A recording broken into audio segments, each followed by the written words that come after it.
आदमपुर हलके का ही नहीं, ये पूरे हरियाणा की आने वाली भविष्य को तय करेगा।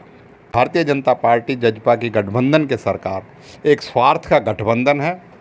अगर आप गहराई से देखोगे, जो भी विपक्षी पार्टी कांग्रेस के खिलाफ हैं, उन्होंने सब ने कांग्रेस पार्टी से ही उधार में उम्मीदवार लिए। उनके पास तो उम्मीदवार। हरियाणा वेव्स में आपका स्वागत है। हलका आदमपुर का उपचुनाव हरियाणा ही नहीं पूरे हिंदुस्तान में जो सुर्खियों में छाया हुआ है। आज उस उपचुनाव में जयप्रकाश उर्फ जेपी ने कांग्रेस पार्टी से अपना नामांकन दर्ज किया है और पूरे कांग्रेस पार्टी की पूरी टीम यहाँ पर पहुँची हुई थी। भूपेंद्र सिंह हुड्डा से लेकर सब हाईकमान यहाँ पहुँचा हुआ था और उन्होंने जयप्रकाश जी का नामांकन दर्ज करवाया है। और आज हमारे साथ हैं नूंह से एमएलए आफ्ताब अहमद जी, पूर्व में परिवहन मंत्री रह चुके हैं। तो हम जानते हैं भाई कांग्रेस पार्टी की हल्का आदमपुर में क्या क्या नीतियां हैं। और नमस्कार जी।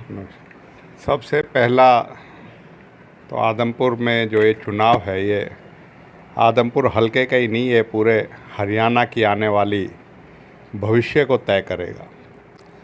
ये चुनाव इसलिए हो रहा है, उपचुनाव इसलिए हो रहा है क्योंकि एक नेता ने अपनी पार्टी के साथ विश्वासघात किया, अपने मतदाताओं के साथ विश्वासघात किया और अपने स्वार्थ की वजह से जो है कोई ना जनता के मुद्दे थे, ना कोई किसी और नीति के जो विरोध में था, सिर्फ अपनी स्वार्थ पूर्ति के लिए राज्यसभा में पार्टी के खिलाफ वोट दिया और उसके परिणाम स्वरूप उसी पार्टी में शामिल हो गया जिसने पहले कभी गठबंधन किया था। गठबंधन भी टूट गया, कभी उस पार्टी को क्या क्या नहीं कहा,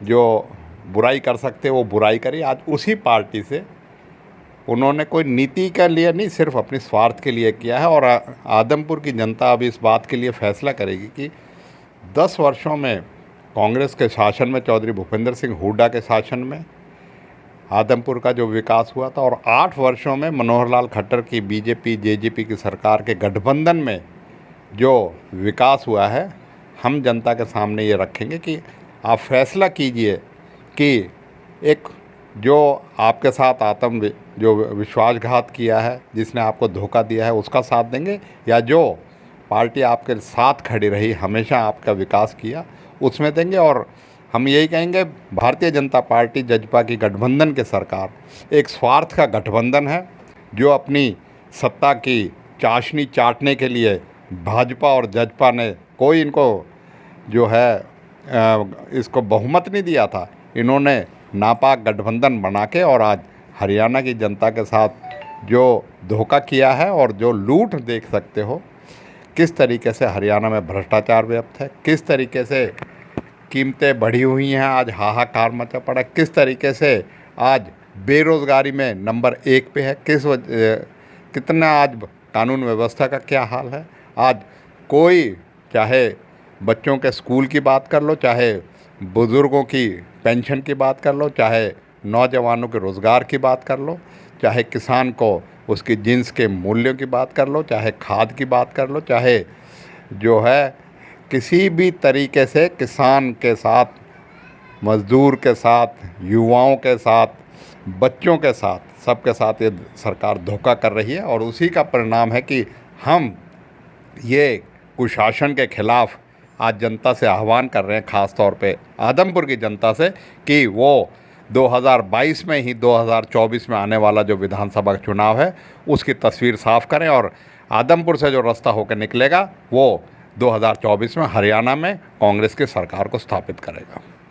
कल अभय सिंह चौटाला ने प्रेस कॉन्फ्रेंस में बताया था कि भाई कांग्रेस पार्टी है ना, बीजेपी को जिताने के लिए ही जयप्रकाश को उम्मीदवार चुना है।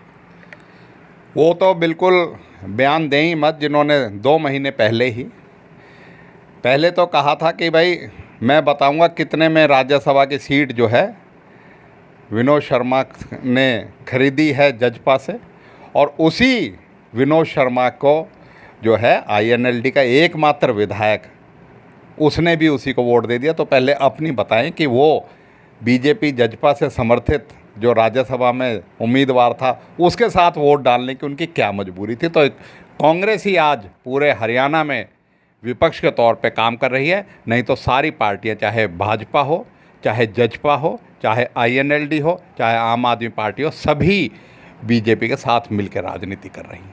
कांग्रेस पार्टी में जहाँ तक बताया गया है कि भाई आपसी मतभेद ज़्यादा चल रहे हैं, क्योंकि देखो सबसे बाद में कांग्रेस पार्टी के उम्मीदवार आए हैं आदमपुर उपचुनाव के लिए, आपसी मतभेदों की ज़्यादा रणनीतियाँ हर पार्टी की तरफ से दी जा रही है। नहीं, ऐसा कुछ नहीं है। कांग्रेस एकजुट है, हम सब मिलकर इस उपचुनाव को लड़ेंगे और कांग्रेस की हमेशा से अपनी नीति रही है और पार्टी का जो सही समय पे ही उसका टिकट वितरण का फैसला होता है, कोई गुटबाजी नहीं है। हम मिलके आदमपुर का उपचुनाव कांग्रेस जीती है, क्योंकि पहले भी इतिहास देखोगे 66 से अब तक जो है कांग्रेस ही ज़्यादातर जीती है और आगे भी कांग्रेस जीतेगी। तो आम आदमी पार्टी भी साथ के साथ मैदान में है, जहां अरविंद केजरीवाल की नीतियों के साथ आम आदमी पार्टी, तो आम आदमी पार्टी से कितना वो कर रहे हैं आप?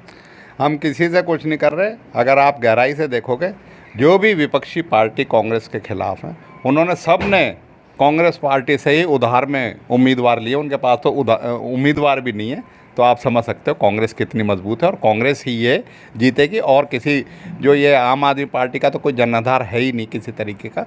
उन्होंने भी एक आम आदमी को ना लेके खास आदमी को टिकट दिया, तो अपनी नीति कुछ नहीं है। अरविंद केजरीवाल की बीजेपी की बी टीम की तरह काम करती है, उसी को मजबूत करने का काम करती है। तो आफ्ताब अहमद का इस उपचुनाव में क्या रोल रहेगा? हम जनता के बीच में जाके हरियाणा के भविष्य का और आने वाले समय में जो इन्होंने कुशासन हरियाणा की जनता के साथ धोखा किया है, उसकी पोल खोल के और बीजेपी को और बीजेपी के साथ मिलकर जो विपक्षी पार्टियां जो नूरा कुश्ती खेल रही हैं, उसको जनता के बारे में बताएंगे। और कांग्रेस के पक्ष में 36 बिरादरी का हमें समर्थन मिल रहा है और हम ये उपचुनाव जीतेंगे, भारी बहुमत से जीतेंगे।